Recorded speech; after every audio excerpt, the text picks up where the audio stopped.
Hey, welcome. You know that feeling like you have to be this solitary genius hiding away, perfecting your work before anyone's allowed to see it? Well, if that sounds familiar, you're going to want to stick around for this. We're diving into Austin Kleon's Show Your Work to figure out a new, way more generous, and honestly, a much more effective way to be creative in the digital age. And we're going to start by totally blowing up one of the biggest ideas about what it means to be an expert. Right off the bat, Cleon wants us to just completely rethink how we see ourselves. Forget all that pressure to be an expert. This idea right here is so liberating, isn't it? It means we're all in this together, just a bunch of passionate learners, totally free to explore and mess around and just try things. So the very first thing we have to do is tear down this old romantic idea, the myth of the lone genius. You know the type I'm talking about. The artist in a lonely garret, the inventor in a dark lab just waiting for a single bolt of lightning to strike. Yeah, we're getting rid of that. And look at this contrast here. The lone genius, they hoard their ideas. They're obsessed with that perfect final product. But Cleon introduces this awesome concept from the musician Brian Eno called scenius. The idea is that creativity doesn't happen in a vacuum. It happens in a scene, a community that supports and shares and inspires each other. It's not about one person, it's about the whole scene. And in a scenius, being an amateur is actually your superpower. See, professionals can get kind of worried about their reputation, afraid to fail. But amateurs, we're just in it for the love of it. And that freedom to just mess up and try stuff, that's exactly where all the cool new discoveries come from. And that helps everybody in the community learn and grow. Okay, so if we're ditching the whole lone genius thing, what do we do instead?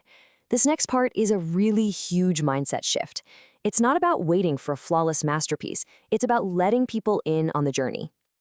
This distinction Cleon makes is just brilliant. You've got artwork, the noun, the finished thing on the wall. And then you have artwork, the verb, the daily grind, the process of actually making the thing. For, ever, artists were told to hide all the messy artwork. But today, sharing that process is how you build a real, actual human connection with people. And this is such a perfect example of that. We all expect astronauts to share these epic, breathtaking photos of Earth, right? But Chris Hadfield became this global sensation by showing us how he brushed his teeth in zero gravity, or how he clipped his nails. He shared his day-to-day process, and he turned the totally mundane into something fascinating, and more importantly, something we could all relate to. All right, so how do you actually do this? Cleon breaks it down into 3 really simple, powerful things you can do. First, just share something small every single day. Second, open up your cabinet of curiosities. Share the stuff you're into, what you're learning. And third, wrap it all in a good story. It's not about some huge dramatic launch. It's about these small, consistent bits of sharing that build up over time. And this all feeds into this really cool concept called stock and flow. This is such a great way to think about it. Your flow is your daily stream of updates. A tweet, an Instagram story, a quick photo of a sketch. And all those little updates, they feed your stock. That's the bigger, more durable stuff, like a blog post, a YouTube video, a finished piece. Your small, daily efforts directly build your big, long-term work. But okay, you can't just throw stuff out there. You've got to frame it.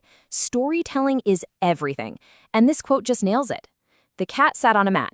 That's a fact. It's boring. But the cat sat on the dog's mat. Aha! Now we've got tension, we have context, we have a story. That little twist is what makes people lean in and care. And if you're thinking, okay, but how much does a story really matter? Well, check this out. There was this experiment called Significant Objects. They bought about $160 worth of random junk from thrift stores. Then they got writers to make up a compelling story for each cheap little item. And the result? They sold all that junk on eBay for over $3,600. That's the real, tangible value of a good story. Okay, so we know we need to share our process, and we need to use stories. But how you share is just as important, maybe even more so than what you share. It's about building a real community, not just racking up a follower count. Which brings us to a question we should probably all ask ourselves, daily. Are you being a human? Or are you being human spam? See, human spam just promotes. It's a one-way street. But humans, we connect, we listen, we contribute to the conversation. And this is so crucial. We have to stop obsessing over those big, empty numbers. The goal isn't to get a million followers who don't care. It's to find your scenius, that small, dedicated group of people who are genuinely into the same stuff you are. Because 100 true fans who are really engaged are worth way more than 10,000 who just passively scroll by. Okay, let's be real. If you put yourself out there, you're going to get some criticism. It's just gonna happen. It's inevitable. So Kleon gives us his great mental toolkit for how to handle it. You gotta breathe, build up a tolerance by shipping work often, or as he calls it, strengthening your neck. And most importantly, don't let your work become your entire identity. Keep some distance so a critique of your work doesn't feel like a critique of you. And finally, let's talk about the long game. Because this is not about going viral overnight or having one big hit. This is about building a creative life that can last. It's a marathon, not a sprint. I love this quote because it totally reframes that whole scary idea of selling out. It's not about compromising. Money isn't the enemy of your art, it's the fuel for it.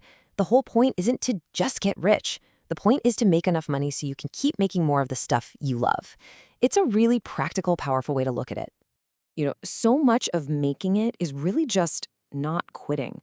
It's about just sticking around long enough for good things to happen. Joan Rivers' career had these massive ups and downs, but she was always out there, always working, because she knew you just had to keep showing up. Persistence is what creates opportunity. But sticking around does not mean grinding yourself into dust. In fact, it's the total opposite. If you want to play the long game, you have to learn how to rest. Taking breaks isn't being lazy. It's a strategic part of the whole creative process. It's how you recharge so you can come back fresh and ready to go. And really, that's what this is all about. We have to let go of this impossible idea of perfection. Our work is just a process. It's never truly finished.